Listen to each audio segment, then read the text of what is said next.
Good morning, everyone. Happy Sunday. Sorry for the one-day delay. First things first, can you hear me and can you see me? Just tell me in the chat there if you can hear me and see me.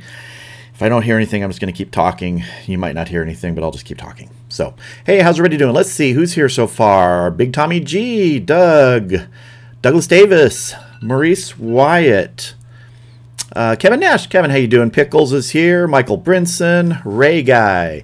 Don, I hope I'm pronouncing this right. Is it Rome? Don Rome? Maurice. Sorry to say Maurice. Renans. Can't Meet Barbecue. How you doing? And Dry Fly. How's everybody doing today? It's, what's today? Sunday the 7th? Yeah, I had to do a one-day delay. Had some stuff that came up to do yesterday, so just kind of pushing it one day. Nothing wrong with doing Sunday. So how's everybody doing this weekend? Anybody grilling up anything good? Smoking anything good? You're going to maybe be a little surprised, but I'm not actually grilling or smoking today. For at least for video, I'm not.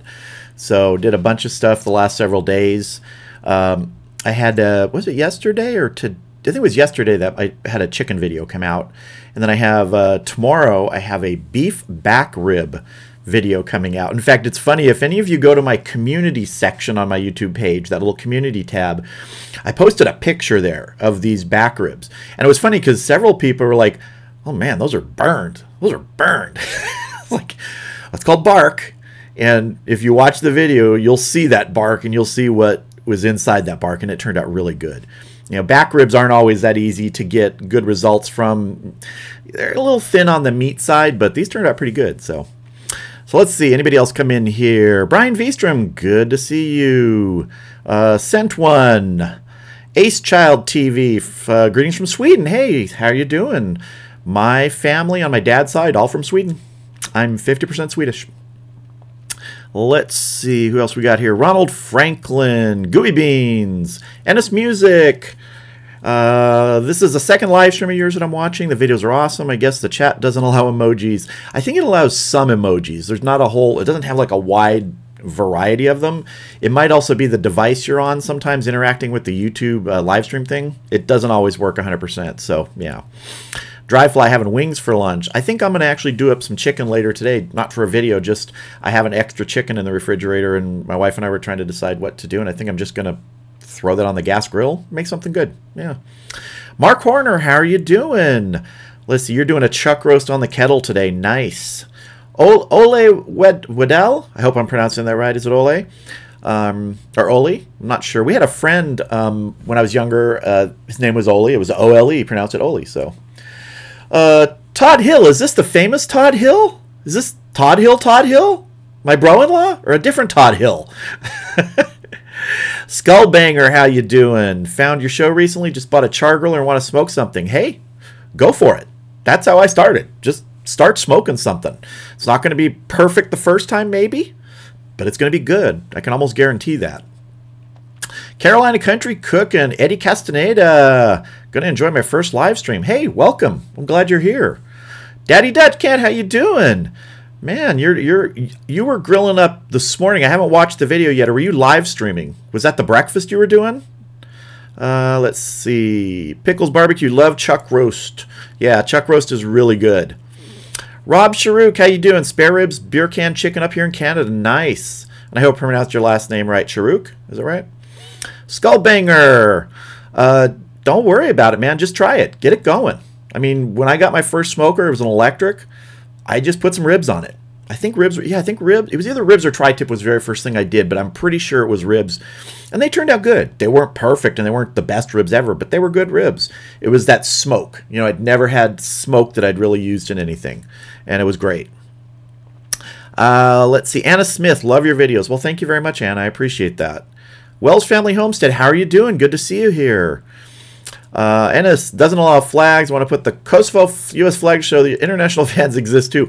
Man, you know what? I know that international fans exist. You know, we've got people that have been in here from, I mean, Hungary, Australia, New Zealand, Mexico, Brazil, Argentina, Norway, Sweden, Austria, Hungary, UK, France. I mean, I can just go on, and it actually always surprises me when I see that. You know, that there's people from all over. You know, some of them, this is what time of night is it in some places here. It's like crazy. People will watch this, and it's so cool.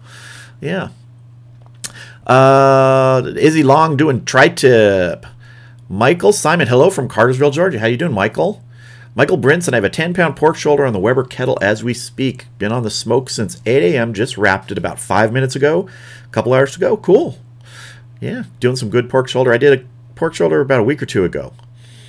Jay Ferrum, how to grill a tough cut of steak to make it tender. Give it a good marinade overnight if you potentially. If you have some people call it a jacquard. It's, you know, meat tenderizer has a lot of little holes to poke in it. Poke that in there before you put it in the marinade. And if you can, depending on the thickness of it, start it indirect. Do a reverse sear on it. It's kind of like if you're cooking London broil or top round, which is generally kind of a tough cut. Same thing. I like to do mine indirect first and then give it a sear at the end. So yeah, overnight marinade if you can. And in that marinade, maybe put a little bit of apple cider vinegar with some olive oil and other herbs and flavors you want. And I've found that that helps a tougher cut of steak. If you're talking just straight steak. If you're talking something like chuck roast, which some people refer to as a steak, that's a whole different animal. That takes time at a lower and slower temperature. Let's see. Long Quest, how you doing? Carbon Am, how you doing? Good to see you.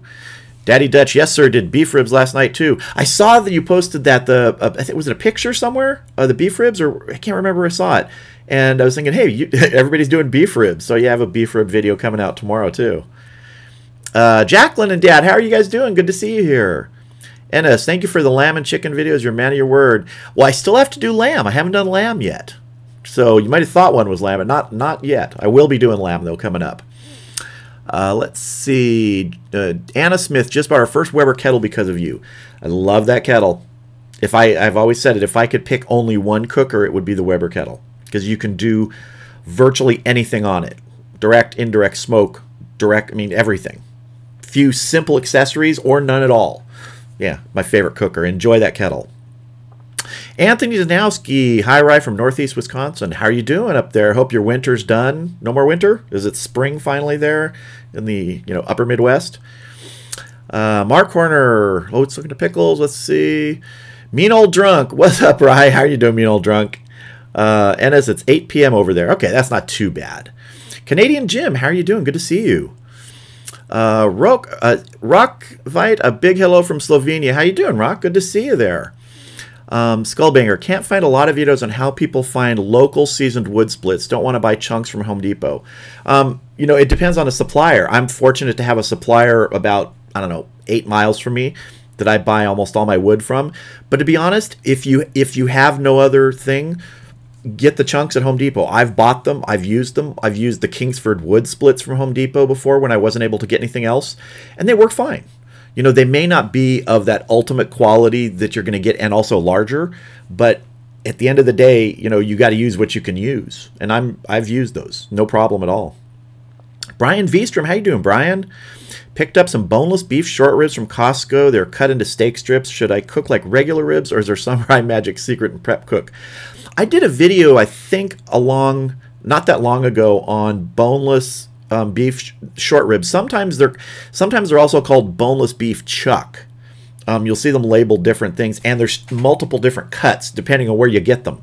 So I would treat them more low and slow. Yeah, you're really not going to get a quick cook out of most of those, but it really depends on what the actual cut is. I've seen butchers label different things as boneless beef short ribs. Some are actually just straight up chuck roast pieces.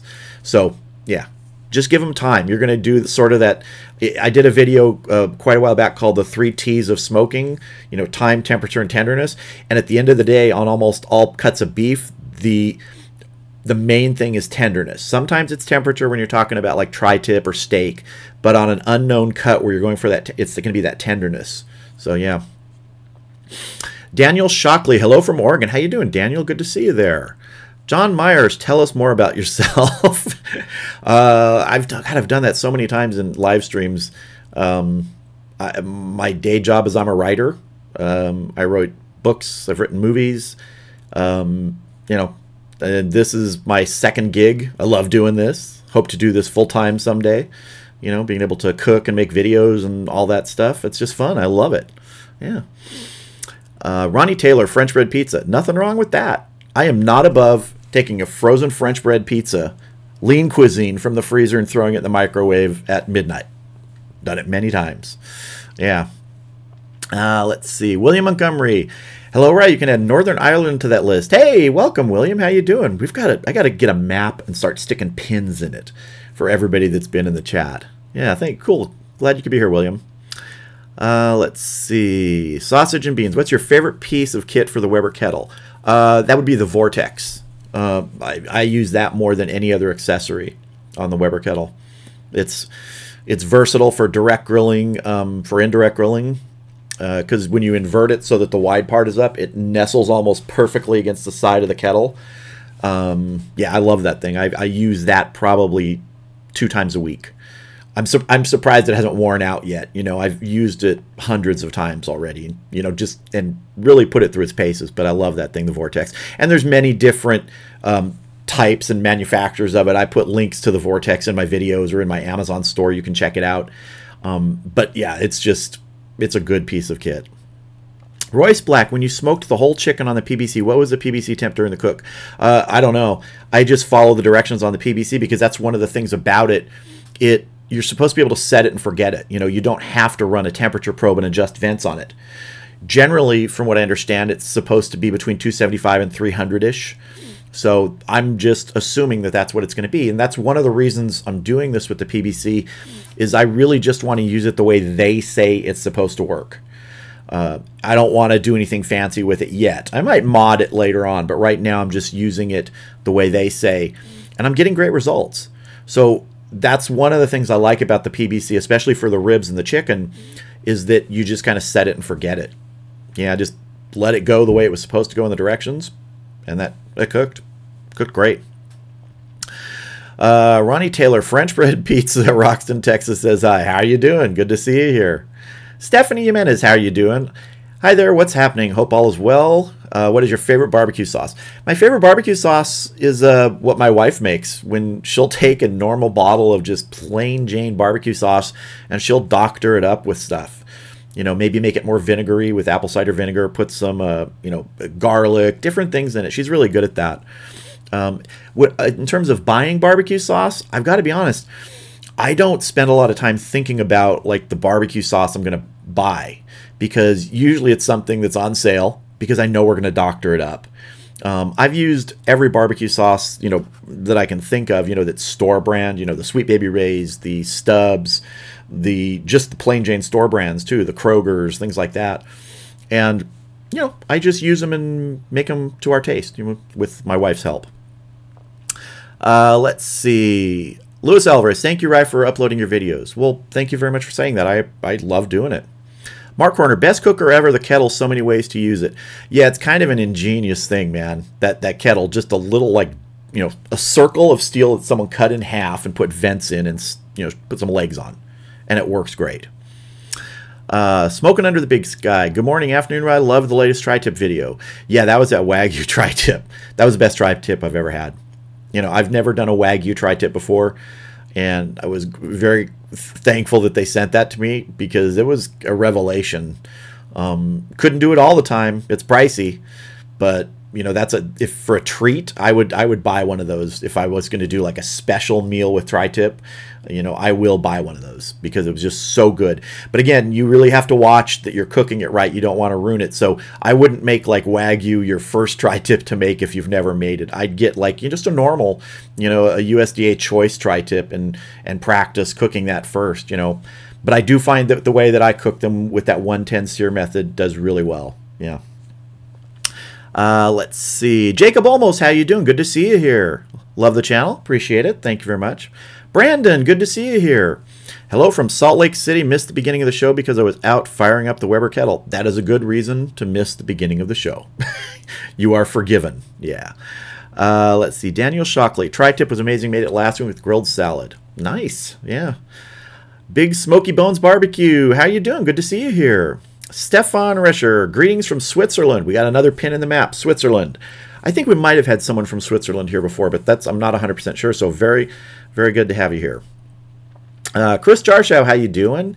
Afternoon Rye, can you tell me what spritzing does in your opinion? Does it help with the forming of the bark? Seems like it would make the bark more mushy. Really, this is my opinion, okay? A lot of people do things differently, so this is just me. I like to spritz once the bark starts to set. It doesn't have to be like, 100% super crusty. And the thing that the spritzing does, in my opinion, and it doesn't always go this way, and I don't always spritz, is you get a sense when a piece of meat may be getting a little bit dry when you look at it. It's not just, the surface. It's maybe the way the meat is pulling from the bones, or just the way it's shrinking. There's a look about it. It might just come from doing this for a long time. That spritzing, what it does to me is it helps keep more of the moisture in, because you're not going to get that evaporative cooling of the moisture coming out if there's already some moisture on the surface. It's going to slow that down a bit. So you're giving a chance for that moisture to retain. Now, once that bark is fully set, and if you're going to spritz, then there's no problem with that, but I wouldn't go heavy, because you could turn the bark mushy. I haven't really had that problem when you're just doing a light spritzing, when that bark is especially set. But I just find that the spritzing, in some cases, does help retain some of the moisture if that piece of meat looks like it might be losing a little bit.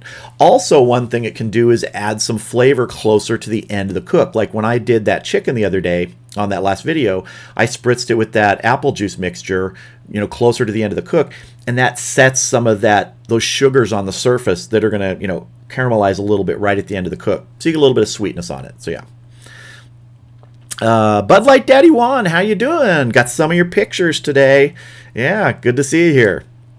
Ronnie Taylor, recommend type of wood to smoke for pork roast for Marshall. I'm not sure what Marshall means.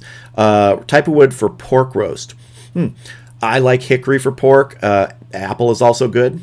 I guess I would have to say my favorite for pork.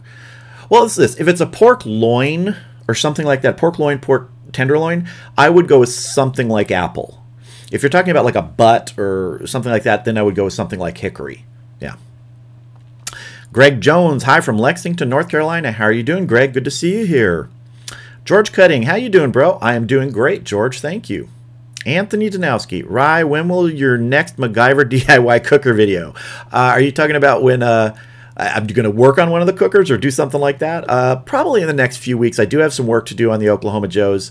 I'm going to be doing some work on the firebox, just to kind of like get rid of the rust and things like that. And then I'm going to be giving it a little personality, but I'll leave it at that. So yeah, you might want to call it Frankensmoker after that. So next few weeks probably be filming that, and then sometime soon after that being out.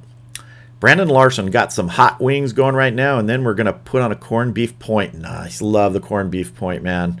You probably saw that video I did. I just love the point. There's so much fat in that. It's great. George Cutting, I think spritzing also helps add more smoke flavor to what you're cooking. That's a very good point, George, because that's one of the things I've said many times is smoke loves moisture. You put moisture on the surface of meat, the smoke particles, which are particles, the wood burns, it puts out particles, they cling to that. So you do help get more flavor when the surface of the meat is moist. So yeah, good point, George. Hey, Smoking Under the Big Sky, thank you very much for the donation to the Meat Fund. The Wagyu Tri-Tip Fund might help for 1/8 of a Wagyu Tri-Tip. Thank you very much. Let's bring out some classic Bat Cow here to thank you for that. And here we go. Bat Cow thanks you. Thank you very much, Smoking Under the Big Sky. I appreciate that. Mark Horner, Rye, you're going to need a lot of pins for your map. I know. A lot of people from all over the world.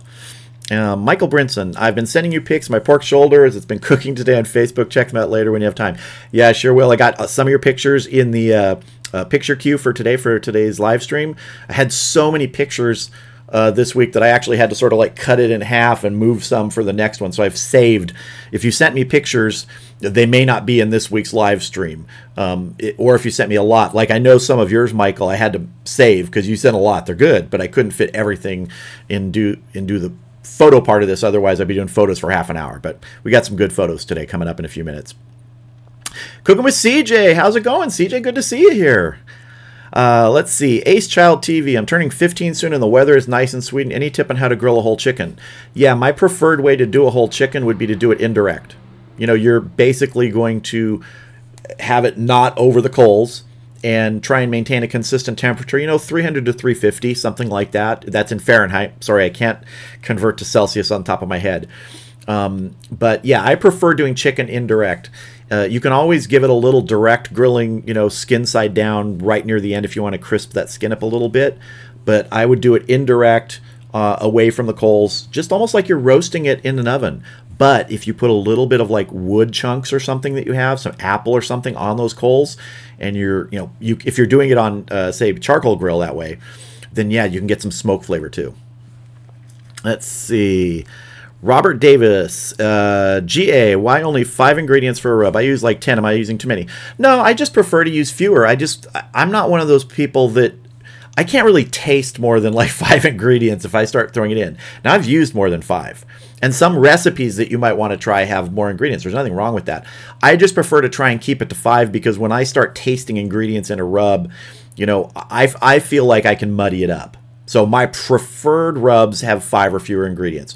Nothing wrong with using more, but I just like fewer. And I like kind of the challenge of saying, hey, if I could only have 5 ingredients, it's kind of like when I did they're called Orange County ribs. I used orange zest with brown sugar, and I can't remember what else in the rub, and that turned out phenomenal. You know, and I like playing with rubs like that.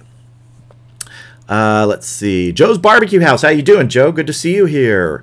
Anthony Danowski, like your aluminum disposable pan cooker. Oh, that one. When I built the disposable, the DIY smoker out of those 2 aluminum pans.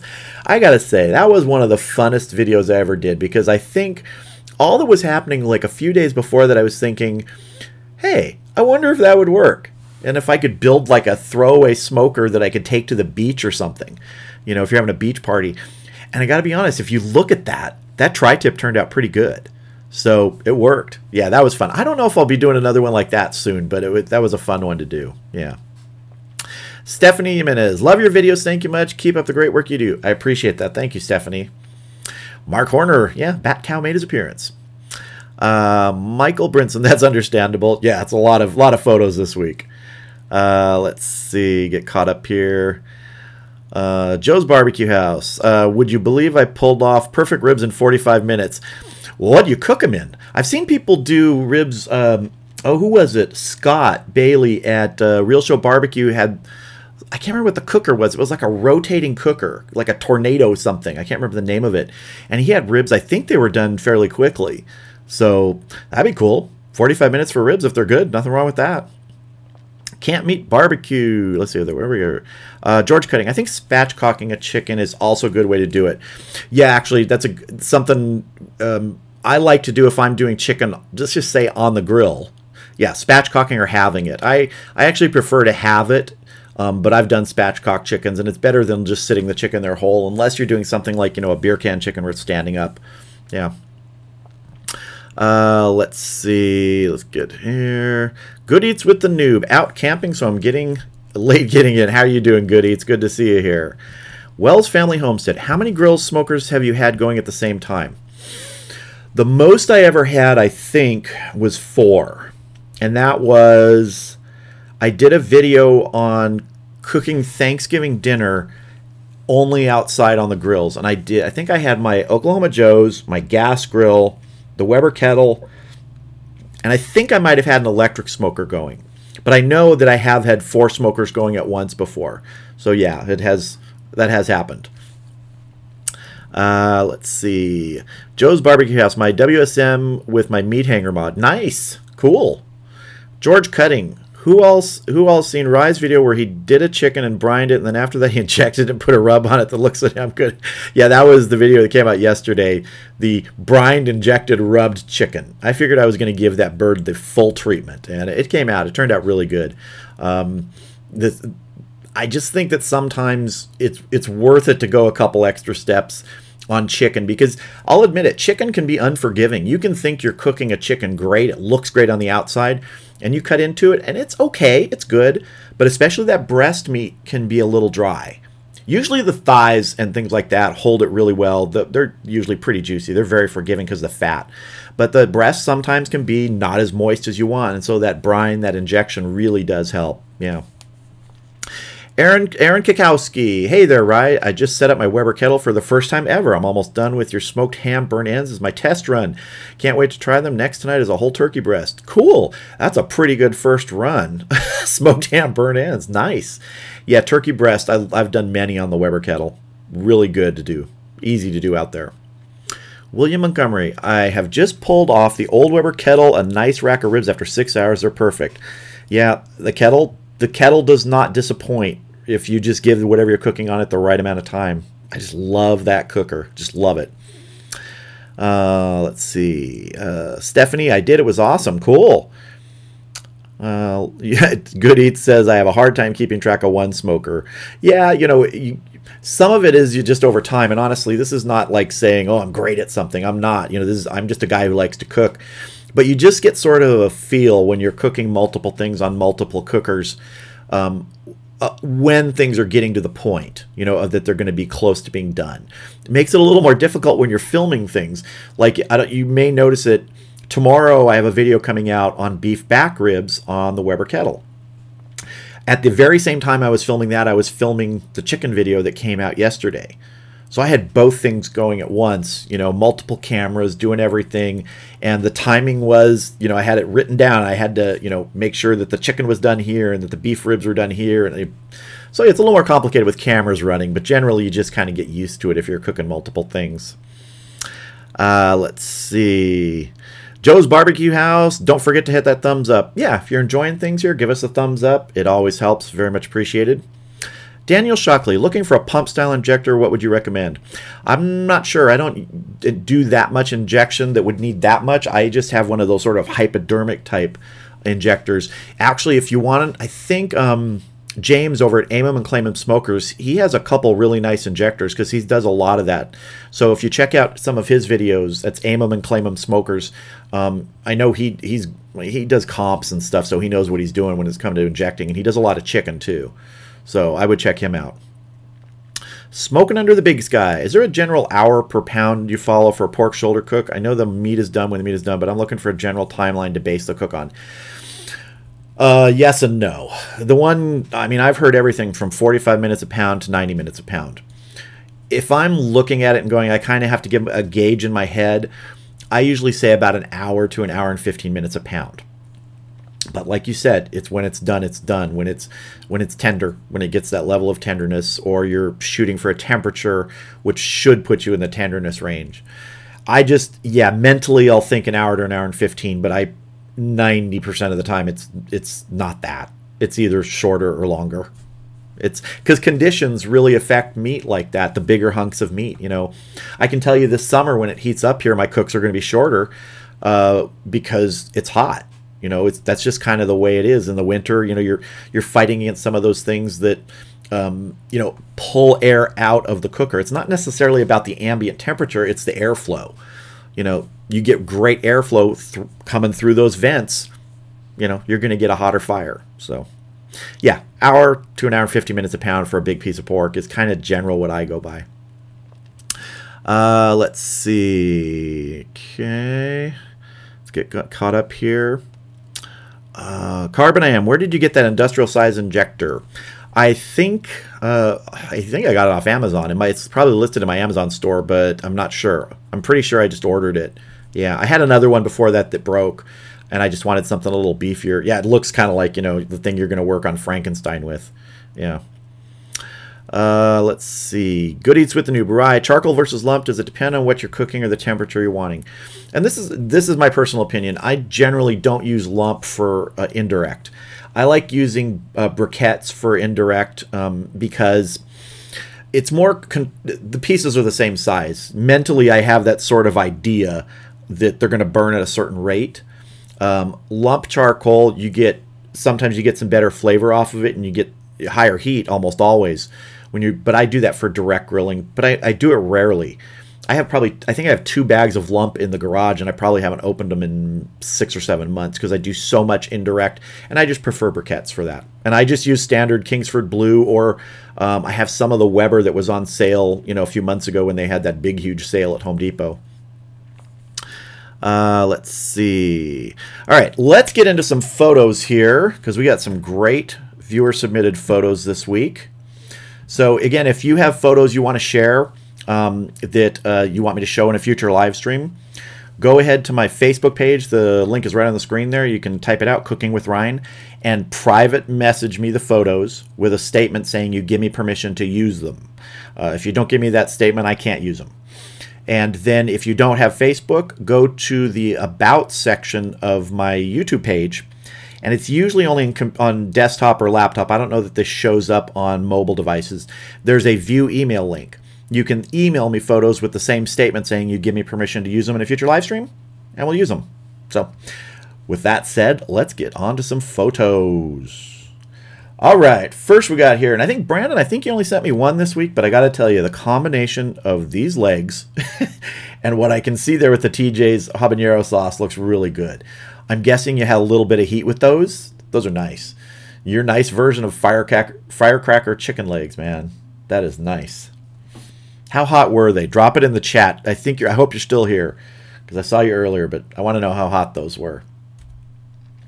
Bud Light Daddy One.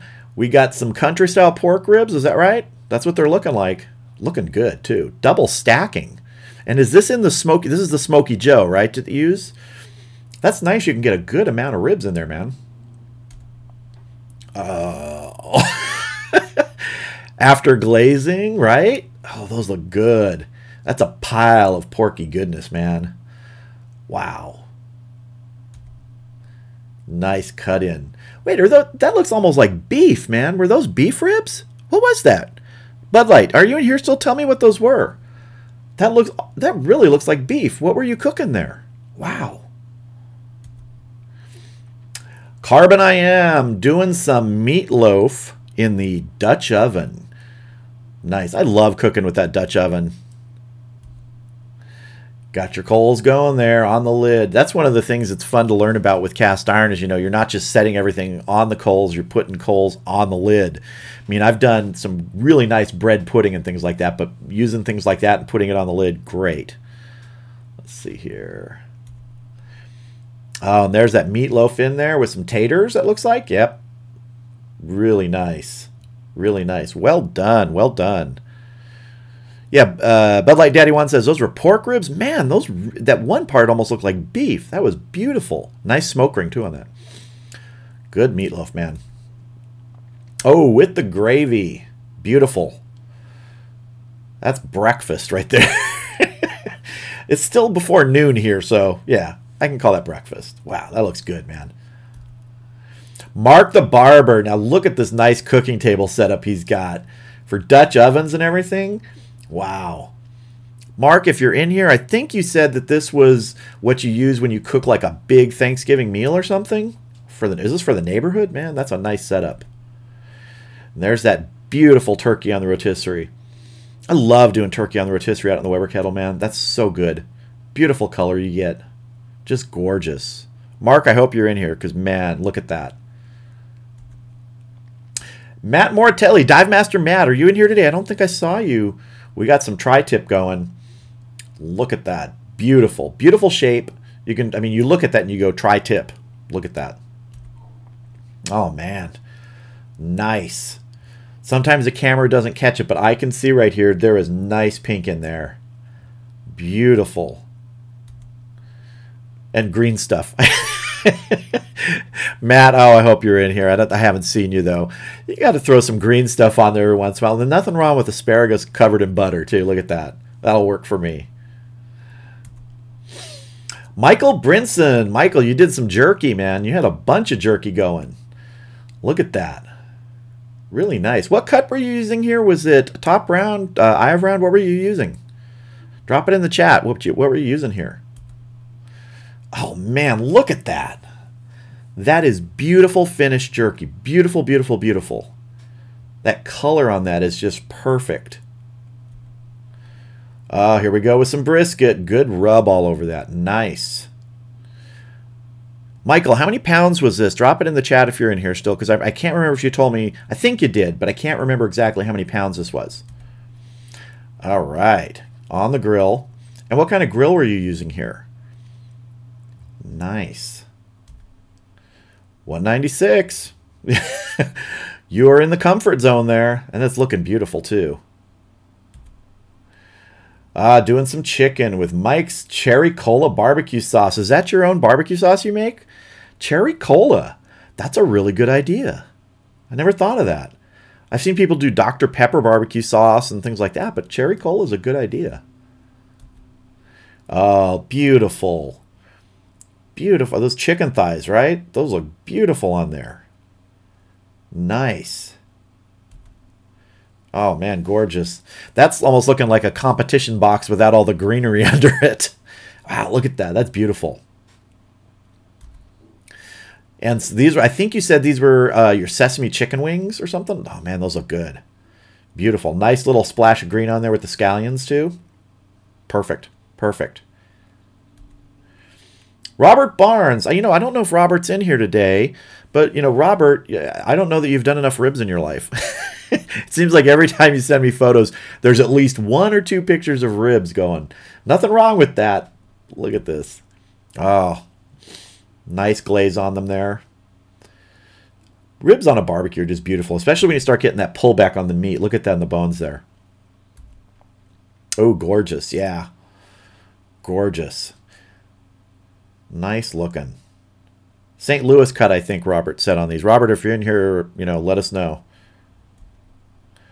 And I hope I'm pronouncing this right. This Rock, doing some jerky. Nice, all sliced up. Going in the marinade in the refrigerator. Probably going to give that overnight, I'm assuming. Rock, if you're here, I don't know if I saw you earlier. Let me, if you are still here, drop it in the chat how long you marinated these for. Oh, look at that. That looks almost like calligraphy. Those pieces of jerky placed on that plate. Look at that. Wow. That is gorgeous. Love jerky. And we are back to the beginning here. So let me get set here. Everybody, thank you for sending those photos again. Send them through a private message on my Facebook page or use the email link in the About section of my Facebook page. About section of my YouTube page, and just say we can use them in a future live stream. Those of you that sent some photos that didn't get into this week's, they'll be in the next live stream we do. Just had a whole bunch. Seriously, I probably had another 50 pictures, could have kept going on. So anyway, thank you much, man. Beautiful photos today. Really beautiful. All right, let me get caught up in chat here real quick. If I miss anything, and you have a question, drop it in chat again. Let's see. Okay, where are we at here? Caught up George. Keith Rosanio. Hello, Ryan. I'm not smoking anything today. Just doing some steaks on the grill and some bacon wrapped scallops. Still no tri-tip here in New Jersey. What is wrong with this? I mean, the cows are the same everywhere. Why can't the butchers just cut tri-tip? It's the most amazing thing to me that outside the West, it gets harder and harder to find tri-tip. It's amazing. Let's see. Where are we at here? Looks really good. Yeah, really good. Really good stuff today. Let's see. Yeah, that turkey did look incredible good eats, didn't it? Hey, Cooking with James, how you doing? Good to see you. It's asparagus season here in the UK, Nigel says. Michael, you were using London broil on that? Cool, yeah. I love using that, that London broil top round for that. Usually because it's fairly inexpensive cut compared to other things, and it's, it's generally pretty lean. So that's good. Let's see. The brisket was about 12 pounds on your pellet grill. I thought it was a pellet. I just wasn't sure. But yeah, that 12 pounds, nice size. I'm still looking for about a 12-pounder prime around here. They're hard to find that size, and I want to do that because I want to try and do it on the PBC. I find that in measurements, if I was doing like a 15, which are the usual full packers I can find here, really kind of a tight fit on there. And I don't want the first brisket on the PBC to be, just kind of crammed in. I want to have some space there because I'm actually not going to hang it. I'm going to put it on the cooking grate. Let's see. Mark Horner says Cherry Cola sounds great. Yeah, I agree there. Let's see. Bud Light Daddy wants smoker. I use a 22-inch Old Smoky. That's what I thought. That's a cool smoker. I'd never seen one of those until you sent me pictures many live streams ago, and I remember asking what it was because I'd never seen it. It's such a cool looking, grill and smoker. John Knapp, will you put up my s'more pics? If you send me s'more pics, I'll put up your s'more pics. In fact, I have a s'more video in the planning stages with some special stuff in it. So yeah, I'll put up your s'more pics. Good Eats with the New. Well, everyone, time to prepare my steaks for dinner. Y'all have a great day. Love the live chat, right? Well, thank you much, Good Eats. I appreciate you coming by. And I think I've seen you in Facebook, too, or my Facebook page. I appreciate comments and things. Thank you very much. Yeah, if any of you don't know, I have a, Cooking with Rye Facebook page, and my Instagram is right there, /RyanDoug. Follow me there. I post pictures. I, put some other things. You might get an early release of some, pictures behind the scene things. So yeah, see what might be coming up on videos. Let's see. Kevin Nash, that's nice jerky. Yeah, I just love jerky, man. When I was a kid, told this before, jerky was my favorite thing. When we would go to like the grocery store and I'd be with my parents, I would beg them, like, I didn't want candy. I wanted beef jerky because it was just so good. Yeah. Mark Corner says, great ideas. People love the chat time. Yeah, absolutely. I love watching and seeing the things people make because it gives me ideas too. Let's see. Michael Brinson. Yes, the cherry cola barbecue sauce, my own creation. That is really cool. That is really cool. If you put videos up on your channel, I'm not sure if you do or not, do one on the barbecue sauce. People love to see sauces being made. I've only done a couple, maybe even only one video on like sauce stuff, and I need to do more because we've made scratch sauces in the past, and it's fun to do. But yeah, if you do that, make a video on it, put it up on your channel. Rock is it Vite? I'm here. Love the marinade taste because I use pears, melons, and carrots. Wow. Besides chili, of course, so I left it overnight from 20. Nice. Pears, melon, and carrots. That's a really cool thing. Nice. Let's see. So, Rock, I hope I'm pronouncing your name. Is it Rock or is it Rock? I'm not sure. Let's see. Carbon I am. My local Publix started carrying the tri-tip after I started ordering them in Southwest Florida. Nice. It's good when you can get something. Yeah. In fact, someone was, I think it was through a Facebook message the other day when I said in that chicken video, oh, I wish that they just had chickens with 4 legs so there'd be dark meat everywhere, just kind of like a 4-legged chicken dog. And he messaged me and said, you should really try guinea fowl because that's like game meat and dark meat throughout. And it's like, there's just no chance of getting guinea fowl where I live, easily. So, but I'd love to be able to get certain things. The Mini Brewer. Hello, Ryan. Enjoy your channel. Well, thank you very much. I appreciate that. Thank you. Cooking with James. Tri-tip was on sale today. $3.99 a pound. Bought 2. That's a pretty good price. Yeah. Lowest I ever see it here is $2.99 a pound. And that's usually for kind of the select grade. And there's nothing really wrong with that if you cook it right. I've had some pretty good select grade tri-tip. But $3.99 is a really good price. Smoking Under the Big Sky. Rye, an idea for you. Could be horrible, but it's interesting. I have plenty of horrible ideas myself, so don't worry about that. Chocolate coffee rub on a tri-tip, thinly sliced on a s'more. Tri-tip on a s'more. Okay, let me tell you a quick story here. I had an idea for a video. Sounds a little like that one I just saw in chat. When I said to my wife, hey, that banana bread you made was great. What if we make it again, but cut up rib pieces, put it in there, and call it rib banana bread? I think that was the closest we've ever come to divorce. She nixed that idea. She said, I'm not making banana bread with ribs in it. I will tell her, I don't know if she's in the chat. Sometimes she's watching it in the chat. I will run the tri-tip s'more idea by her and see what she says. We'll see. Michael Brinson, I don't have a channel, just post my stuff on my Facebook page. Kind of camera shy. Well, you don't have to be on camera, just show it without it. And you can put a video on your Facebook page. Yeah. John Knapp, Ryan, I'm curious why you don't have WSM in your arsenal. I never got one, and someday I'll probably end up getting one. But as I've said before, I have certain things I want to get before those things.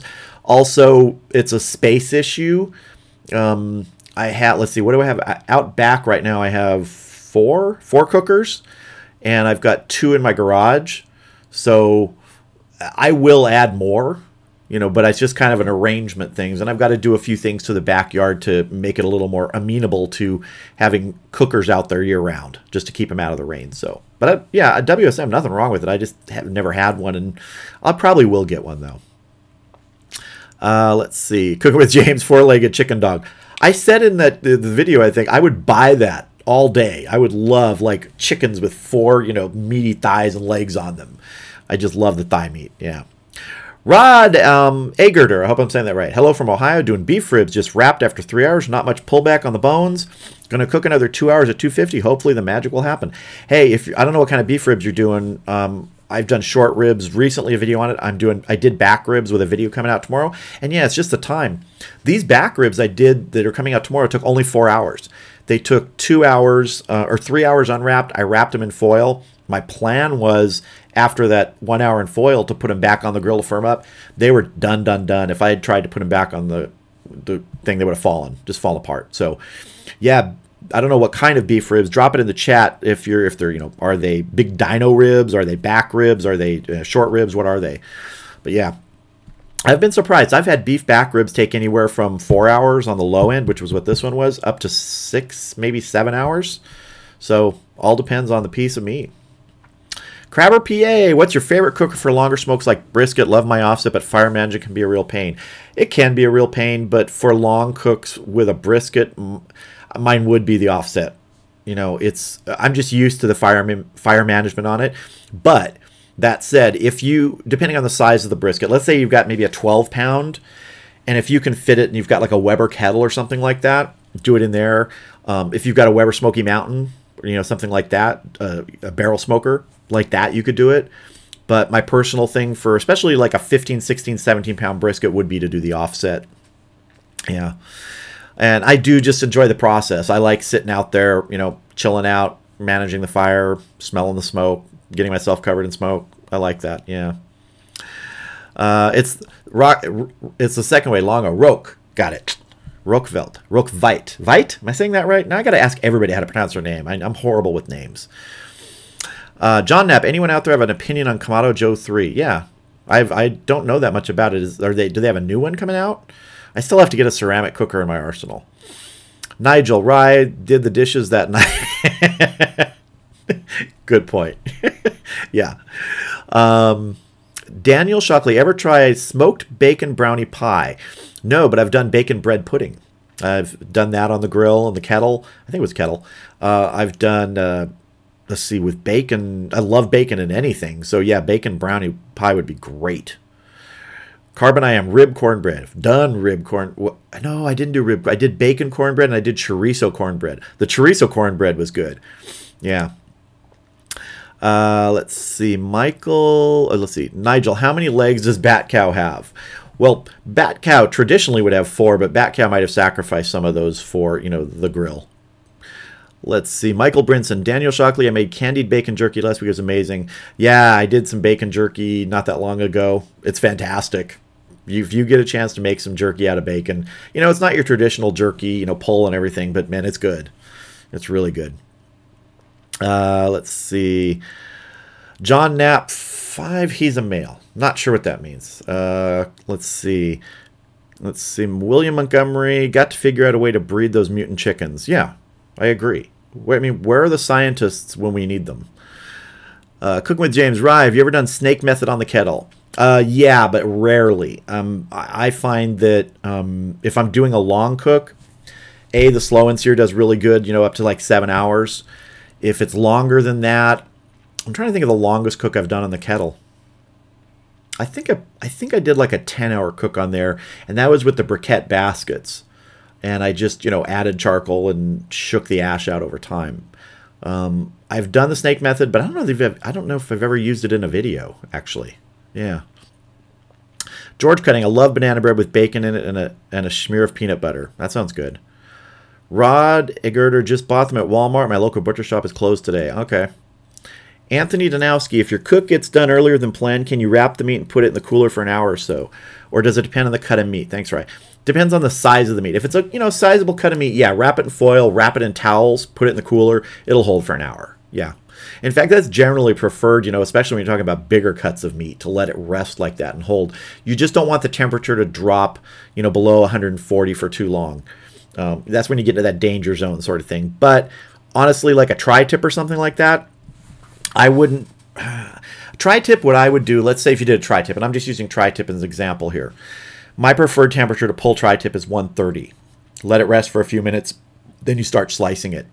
I wouldn't want to let that sit for an hour. So if I was doing that, what I would do is if I had to wait an hour, I would set the oven at like 140 degrees, put it in a foil pan covered tightly with foil with just a little bit of juice in there, and it'll have some of the juice left usually from it, and just keep it warm that way. You know, I wouldn't want to let that sit for an hour and then serve it, because it would be kind of cold by then too. But if you're talking bigger hunks of meat, yeah, wrap them in foil, wrap them in towels, put them in the cooler. A lot of people will let briskets sit in cooler for 2 or 3 hours or more. Same thing with pork butts. Larger cuts of meat will hold that heat better. Thermal mass. Mandy Speakman, Mandy, how are you doing? Good to see you. Good evening. Watching from Portugal tonight, but it's a little in and out, so not sure if you got our message. Had a lovely chicken piri piri for dinner tonight.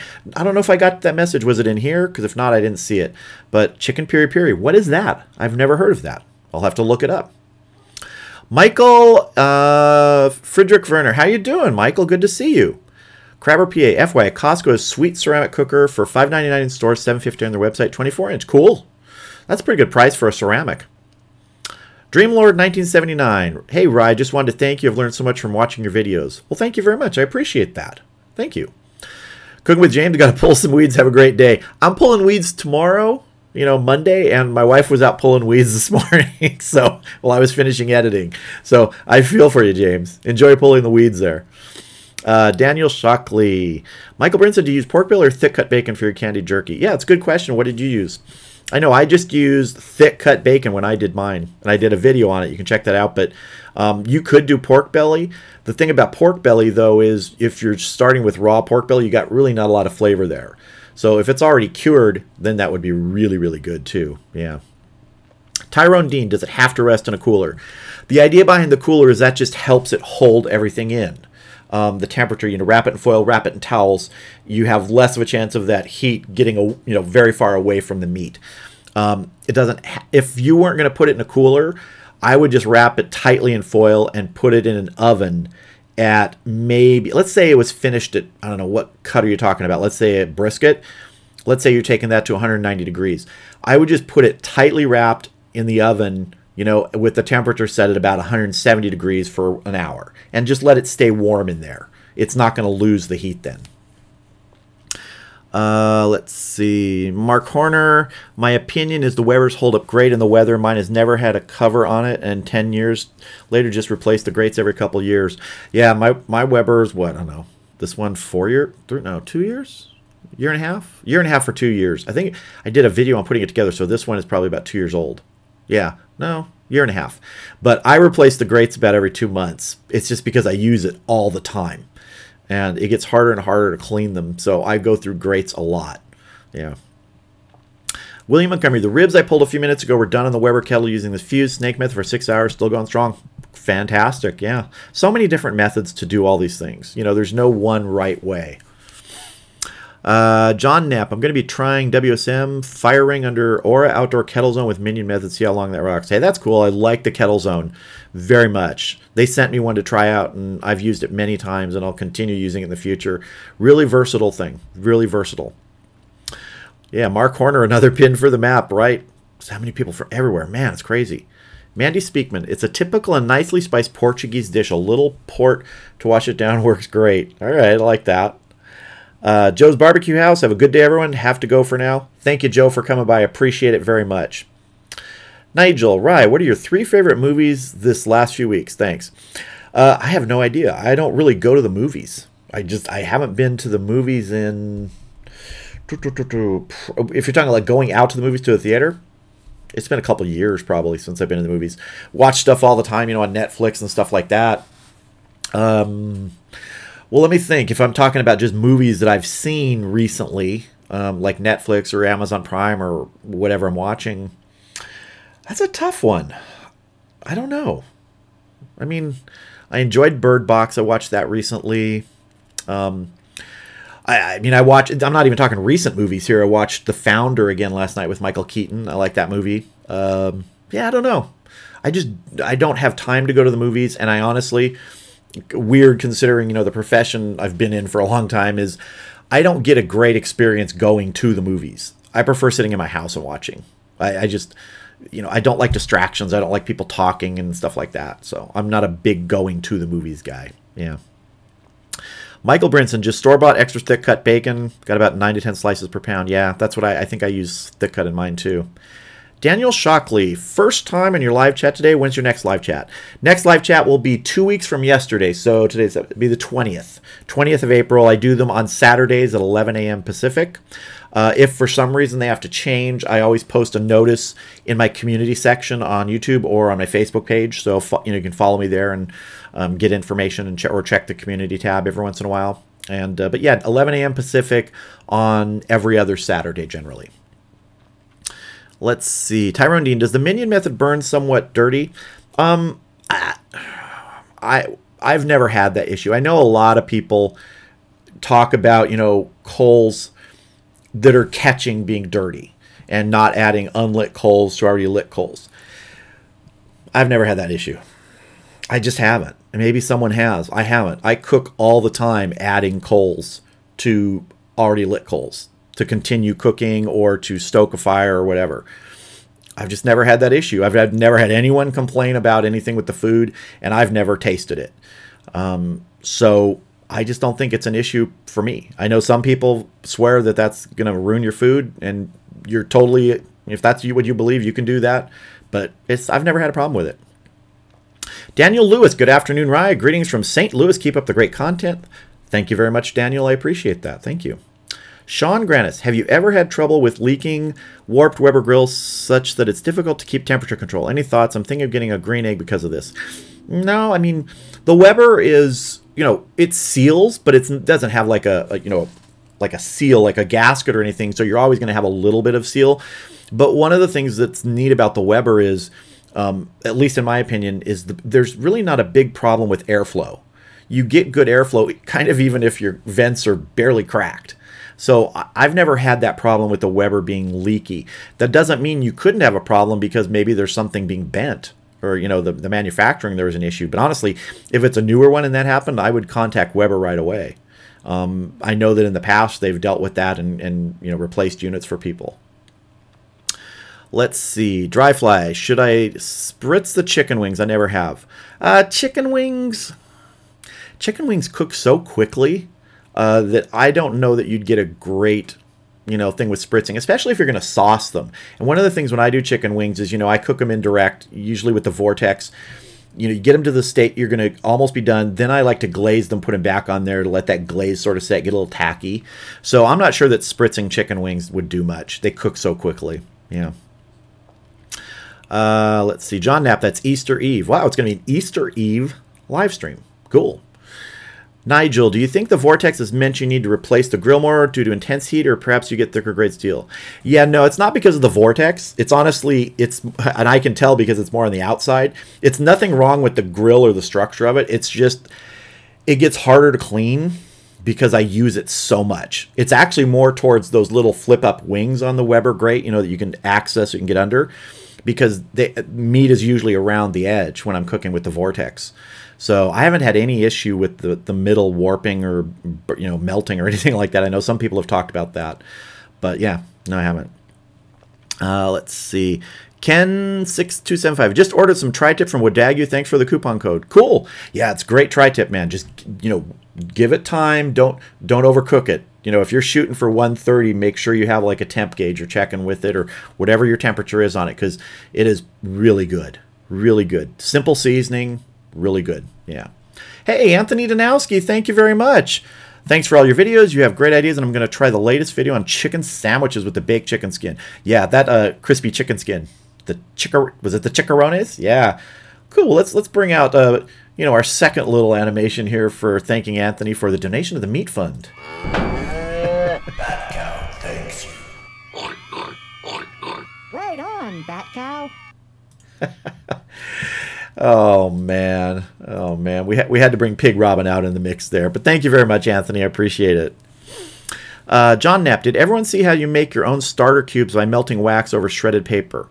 I've actually seen people do that, yeah, and it works great. And I know some people don't like using the wax thing, but I've used those a couple times, and I've never had any problem with any extra weird flavor or anything. It burns up, So, but no, I've seen people do that. Daniel Shockley, have a good day, everyone. I'll send Rye pics of bacon brownie pie for the next chat in the 20th. Flame on. Yeah, do that. I want to see that. Thank you very much. Sean Granis, what do you think about using add-on fans for temperature control on a Weber low and slow? Something like the Pit Viper or similar. I really want to be able to control temperatures well. I've never used those. My personal opinion, this is just me. I would never use those on the Weber. I know they work really well on certain cookers. I just personally enjoy the temperature control aspect, and I've gotten used to it.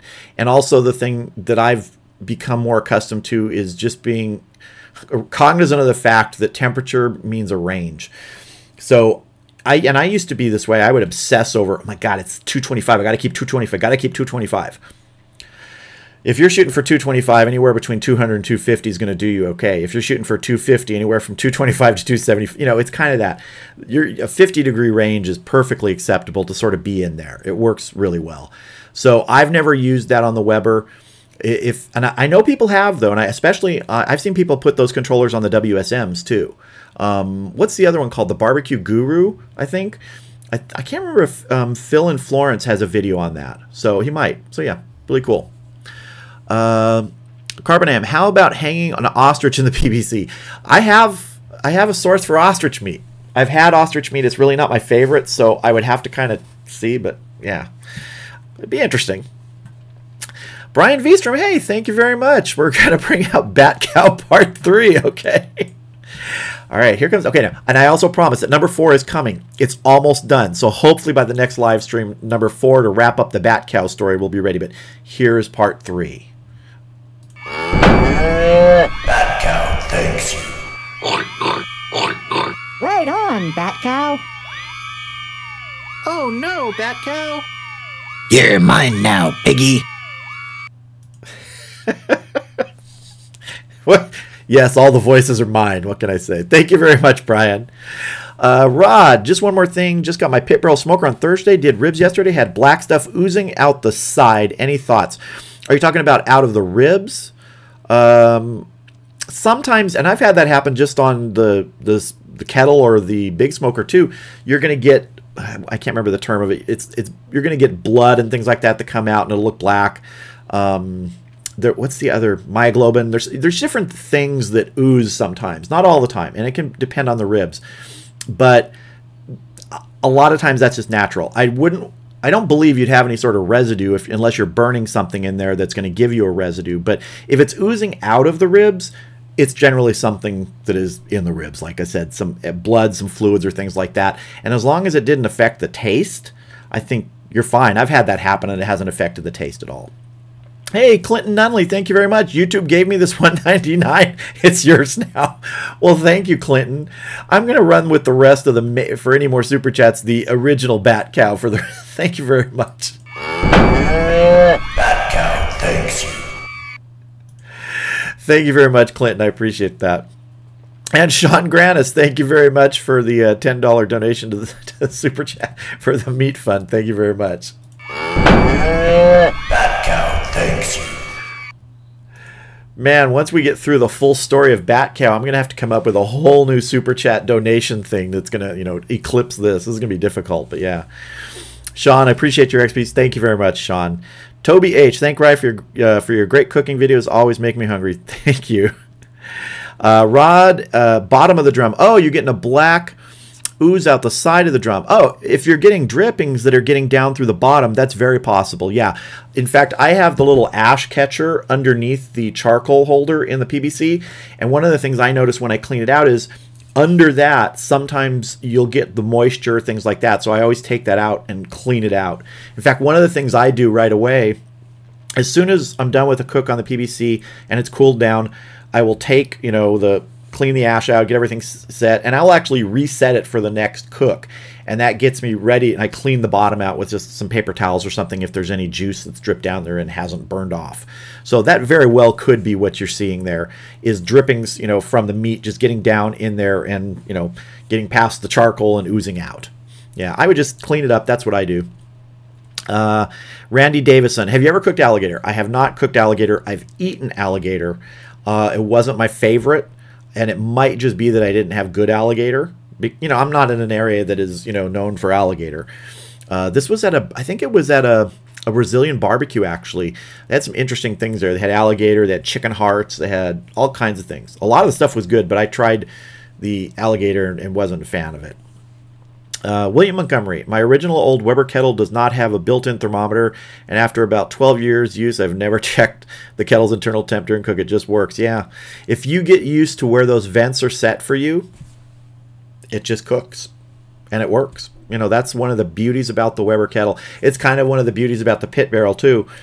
If you use it the way it's directed and you set it, it just goes. Kind of the same thing with the slow and sear. Once you get used to using it, and you set your vents right, you dial in that temp, it'll hold, for me, the slow and sear will hold 250 for almost 7 hours on one load of charcoal. Yeah, unless you open the lid a lot, then you dump a lot of oxygen in there, more coals burn. So it's kind of one of those, if you're looking, you ain't cooking. So yeah.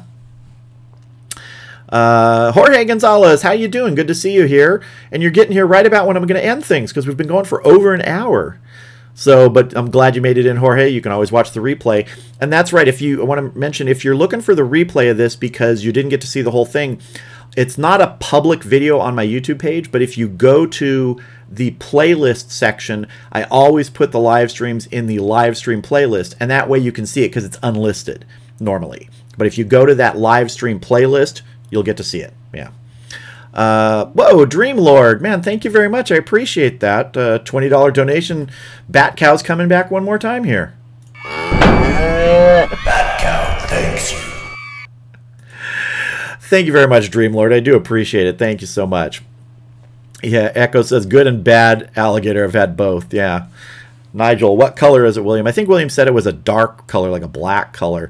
Yeah, it could just be the drippings and stuff. I'm pretty sure that that's what it is if it's coming out the bottom, because the PVC, you know, it's just like anything drops in there. If it doesn't hit the charcoal, it's going to get on that bottom. Yeah. Mark Horner, if you're getting drippings on the bottom of your cooker, clean it immediately. Yeah, that's what I said. After every time I do the PVC, I take the whole thing out, wipe the bottom down if there's any drippings in it, dump the ash out, and I get it set for the next cook. I put charcoal in, everything, get the chimney loaded up, sitting in there. It's all ready to go for the next time. Yeah, so... All right, everybody. I want to say thank you very much for all the fine chat today, the photos. Send photos through my Facebook page or the About link and my YouTube page, the email link. And just everybody, thank you so much for another great live stream. And I will see you in 2 weeks on the 20th, 2 weeks from yesterday. So the 20th of April. I'll see you then.